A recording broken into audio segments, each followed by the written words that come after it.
माननीय सदस्य श्री चंद्रशेखर जी। मैडम धन्यवाद। सभापति महोदया, आओ झुककर सलाम करें उनको जिनके हिस्से में मकाम आता है। बहुत खुशनसीब होते हैं वो लोग जिनका लहू देश के काम आता है। मैं सबसे पहले ऑपरेशन सिंदूर में जो हमारे देश की सेना है उसने जो पराक्रम दिखाया, शौर्य दिखाया, उसके लिए उनको सैल्यूट करता हूं, जय भीम करता हूं। और पहलगाम हमले में जो निर्दोष हमारे नागरिक शहीद हुए या अन्य जो लोग उसके बाद सीज फायर के बाद जो शहीद हुए, उन सभी लोगों के लिए प्रार्थना करता हूं कि उनके परिवारों को कुदरत दुख सहने की शक्ति दे। महोदया, मेरे कुछ सवाल हैं सरकार से। क्या सरकार यह स्पष्ट कर सकती है कि आतंकियों को भारत क्षेत्र में प्रवेश और पहलगाम जैसे पर्यटन स्थल पर पहुंचने में किसने मदद की? क्या सुरक्षा एजेंसियों को इस हमले की पहले से कोई खुफिया इनपुट प्राप्त हुए थे? यदि हाँ, तो उन पर क्या कार्रवाई हुई? पहलगाम हमले में शहीद हुए नागरिकों और स्थानीय ड्राइवर माजिद खान के परिजनों को सरकार द्वारा क्या मुआवजा और सहायता दिया गई? क्या सरकार पर्यटकों की सुरक्षा सुनिश्चित करने के लिए विशेष स्टैंडर्ड ऑपरेटिंग प्रोसीजर लागू कर रही है?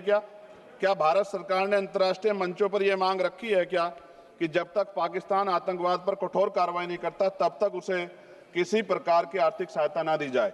ऑपरेशन सिंदूर के बाद जब पाकिस्तान ने जवाबी हमले किए और 21 भारतीय नागरिक शहीद हुए, यहां तक कि हमारे गुरुद्वारों को भी निशाना बनाया गया, तब सरकार ने सीज फायर की अनुमति क्यों दी? क्या यह भारत की कूटनीति कमजोर नहीं दर्शाता? सभापति महोदया, मुजफ्फरनगर में हमारे जिला सचिव हैं भाई कामिल, उनके परिवार के 2 बच्चे भी इस हमले में शहीद हुए थे। क्या सरकार ये मानती है कि टीआरएफ द्वारा इस हमले में खासतौर पर हिंदू पर्यटकों को निशाना बनाना भारत में सांप्रदायिक द्वेष को बढ़ावा देने का प्रयास था? यदि हाँ, तो इसे रोकने हेतु सरकार ने क्या रणनीति बनाई? सरकार उस मुस्लिम पोनी ऑपरेटर को क्या सम्मान देगी जिसने अपनी जान देकर तीर्थयात्रियों की रक्षा की? क्या उसे शहीद घोषित किया जाएगा? पाकिस्तान को हाल ही में आईएमएफ द्वारा $2 अरब से अधिक की सहायता राशि दी गई है। क्या भारत ने औपचारिक रूप से आईएमएफ और अन्य वैश्विक संस्थाओं के समक्ष आपत्ति दर्ज कराई है? क्या सरकार ने जांचा है कि आईएमएफ या अन्य विदेशी मदद का कोई हिस्सा आतंकवादी गतिविधियों में उपयोग तो नहीं हो रहा है? क्या सरकार ये स्वीकार करती है कि पहलगाम हमले में खुफिया तंत्र पूरी तरह विफल रहा है? यदि हाँ, तो कौन जिम्मेदार है और उसके विरुद्ध क्या कार्रवाई होगी? क्या सरकार स्पष्ट कर सकती है इतने भारी सुरक्षा प्रबंधों के बावजूद टीआरएफ जैसे आतंकवादी संगठन के सदस्य भारत में प्रवेश कैसे कर जाते हैं? क्या सरकार ये बताएगी पहलगाम जैसे संवेदनशील क्षेत्र में सुरक्षा समीक्षा अंतिम बार कब की गई थी और उसमें क्या कमियां चिन्हित की गई थी? प्रधानमंत्री जी ने इस हमले के बाद पहलगाम का दौरा क्यों नहीं किया जबकि देश भर में भावनात्मक उबाल था? क्या सरकार ने शहीद हुए नागरिकों के परिजनों को आर्थिक मदद व स्थायी सहायता प्रदान की? यदि हाँ, तो उसका विवरण सदन में प्रस्तुत करें। महोदया, सरकार के लोग सेना के सम्मान की बात करते हैं। इस घटना के बाद सेना के जवान अमरनाथ यात्रा की ड्यूटी पर जा रहे थे, ऐसी रेल दी गई उनको जिसकी हालत बड़ी खराब थी। सेना के जवानों ने मना कर दिया कि हम इस रेल में नहीं बैठेंगे। 4 दिन बाद बदलनी पड़ी। और सरकार के नेताओं की भाषा देखिए, कर्नल सोफिया कुरैशी के बारे में किस तरह के शब्द यूज किए गए, इन पे भी हमें चिंता करनी चाहिए। देश की सेना के लिए मेरी मांग है महोदया कि सेना और अर्धसैनिक बलों के वेतन को टैक्स मुक्त किया जाए, बैटल ऑफ ऑनर से सम्मानित, क्योंकि ये इस समय ऐसा विषय चल रहा है कि देश की सेना पे हमें गौरव है, गर्व है, लेकिन जिस तरह से आतंकवादी गतिविधियां बढ़ी है, मेरी मांग है कि बैटल ऑफ ऑनर से सम्मानित चमार रेजिमेंट को बहाल किया जाए, Gurjar regiment, Mehtar regiment, Yadav regiment बनाए जाए, क्योंकि देश का जो किसान का मेरा उसके अंदर देश का जो गांव में रहने वाला जो व्यक्ति है उसके अंदर देश प्रेम का जज्बा बहुत जबरदस्त है। अगर इनको मौका मिलेगा तो शायद पाकिस्तान छोड़िए, चाइना की हिम्मत भी नहीं होगी कि हमारे देश की तरफ आंख उठा के देख ले। महोदया, बाबा साहब अम्बेडकर कहते थे हम प्रथम और अंत्य भारतीय हैं। भारत की आन पे जब आंच आती है तो जिस तरह इस बार प्रदर्शन हुआ, एकजुट रहा देश, सारा विपक्ष हो पक्ष हो सब एकजुट रहे, ऐसे हमें एकजुट रहना चाहिए। अगर हम एकजुट रहेंगे तभी हम आतंकवादियों से लड़ पाएंगे। महोदया, 1965, 71, 1999 के युद्ध में किसी भी अरब देश ने पाकिस्तान का साथ नहीं दिया था, लेकिन आज एक भी अरब कंट्री हमारे फेवर में नहीं खड़ी। क्या हमें अपनी फॉरेन पॉलिसी पर नहीं सोचना चाहिए कि ऐसा क्या हो गया कि हमारी राजनीतिक जो भारतीय की लोकल राजनीति है, इसके चक्कर में क्या हमारी फॉरेन पॉलिसी या हमारे मित्रों को के मन में पीड़ा तो नहीं पहुंच रही है?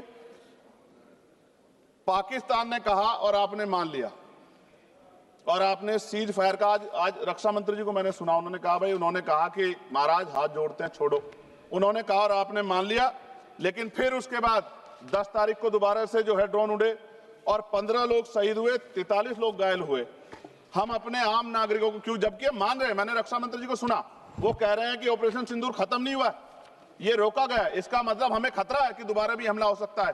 पाकिस्तान अपनी हरकतों से बाज नहीं आ रहा, तो हम अपने आम नागरिकों को और सेना के जवानों के जीवन को खतरे में क्यों डाल रहे हैं भविष्य में?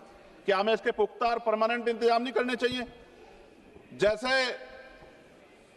अगर सरकार को, मैंने कई बार सुना सरकार के लोग अखंड भारत की बात करते हैं, इससे अच्छा मौका आपको काम मिलता।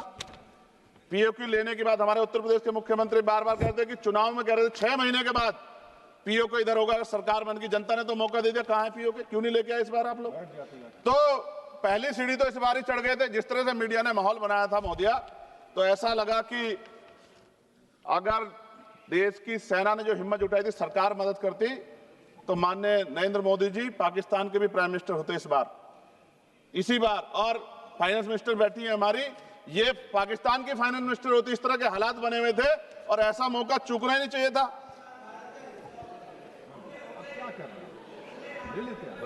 ले लेते, इससे अच्छा मौका कैसे मिलता?